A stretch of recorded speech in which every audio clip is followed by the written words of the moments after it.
Hi. So, ladies and gentlemen, how are we having a good night so far? That's encouraging. Brilliant. Right, so I'm a student, you're all students, we're all fucking students. So tonight I'm going to talk about growing up.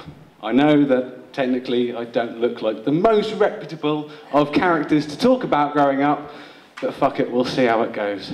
What did my mum always say? That's it. Put it away, Chris, not at the dinner table. No, wait, that wasn't it. Never mind.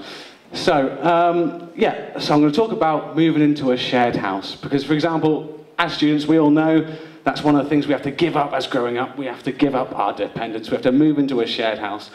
Last year I lived at Courts, this year shared house, so, you know, I'm finding out a lot more about the people I lived with, funny habits. One of my housemates, he's Greek. He's a great guy. He's probably what you'd call man of the house.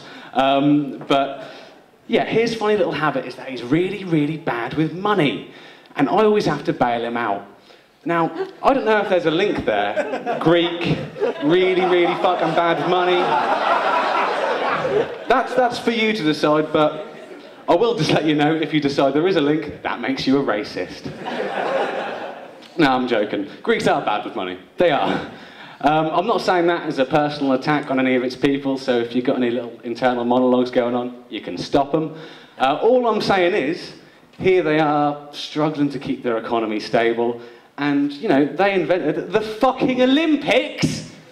Why didn't they put a patent on it? If Britain had invented the Olympics, we'd have had, you know, stamps of the Queen and fucking national rights written all over it. We'd have charged fucking every country millions to compete as well, because we're greedy bastards.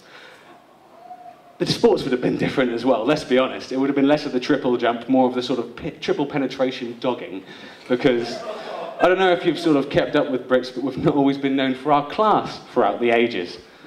Another thing about living in a shared house, in Courts, I had a little, you know, little ensuite bathroom next to my bedroom. It was nice, it was crappy, but it was an ensuite nonetheless. Now I share a bathroom. Now I share a bathroom between 4 people, which would be fine, but I'm sure we've all lived with one. There's always those people who decide they want to take an hour and a half a fucking go. Now, I don't know what they do in there. I have no idea. I'm sitting there, I'm sitting in the living room, and you can hear, you know, when the shower's on and when it's off. I've thought about this a lot. And the last sort of half an hour of that hour and a half is off. She comes out afterwards, she's completely dry. You go into the bathroom, is that dry? Fuck is it? Right? It's like God's wrath. It's Atlantis Part 2. Both bath mats are soaked through. Like, does she just stand there after she gets out of the shower, has a nice shower, nice and clean, just stands there and just drip dry? Just...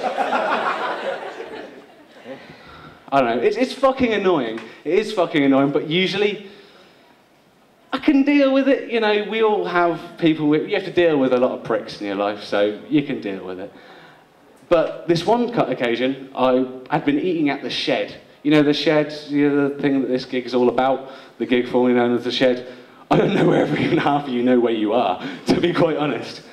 But yeah, I'd been eating there, and I had, you know, the fried stuff with cheese. Does anyone give us a shout if you had the fried stuff with cheese? Yeah, a couple of people. Fried stuff with cheese. Now, already from the name, it's not exactly going to be the culinary success of the season, is it? So I had that. I had a couple of pints of Carlsberg. You know, they had the quack deals, 150 per pint. It's pretty good. And I had that, and I kept it down, to be fair to myself. I did keep it down. But on the way home, I discovered that I'd kept it a little bit too down. I don't mean to be crude, but I chronically needed a shit. So I rush home, oh shit. Go to get in the bathroom, she's in there. So I think, right, I'll wait. I'm pacing back and forth, You know, I'm doing that sort of, that weird crouch thing the Sims do when they really need to go to the toilet. So I'm doing that, and eventually, you know, I just can't handle it. I'm banging on the door saying, get the fuck out of there! Explaining my predicament, of course. Generally, I try to be a nice person to live with, but I'm not going to deal with her shit when I have my own shit to deal with. So finally, she gets out of the bathroom.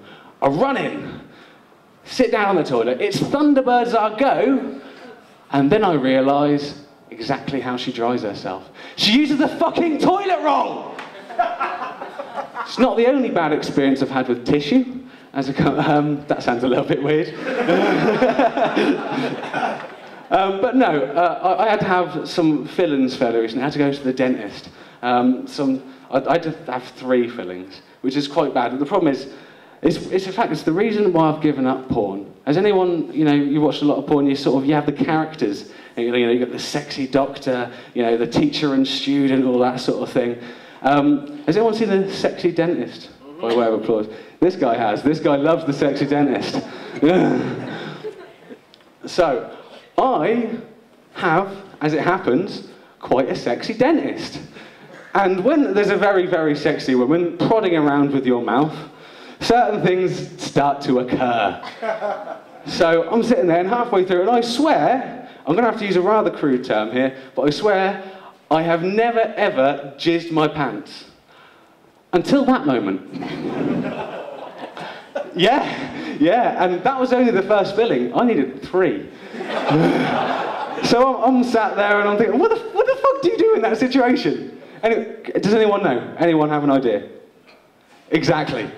Right, so I'm sat there and I'm just sort of leaving it to linger, because what do you say? You just go, oh, sorry, I've just done a doo-doo on myself. I must pop out. We can carry on with this. My mouth was numb, So I do that, and they give you the tissue afterwards, after I've sat through that horrible experience. And I'm putting it against my mouth, and she says, right, go and book another appointment downstairs for a checkup and that, and pay for this one. So I'm going downstairs, get out of this sort of dentist surgery, and I think, right, if I can make sure I do this, wipe it all up, go through, and then I realise, shit, I'm really dribbling, and I'm holding some tissue still in my hand. So what do? When she goes, oh, would you like to book another appointment? I go, oh, yeah, sorry. And I put it against my mouth. And then I'm speaking to this receptionist, and there's just this mixture of saliva and cum just dripping down my chin. And that's pretty much how I got the ASBO that Jacob mentioned. This is pretty much all I've thought of, so enjoy the rest of your night, and keep the spirit of rock and roll alive. Peace.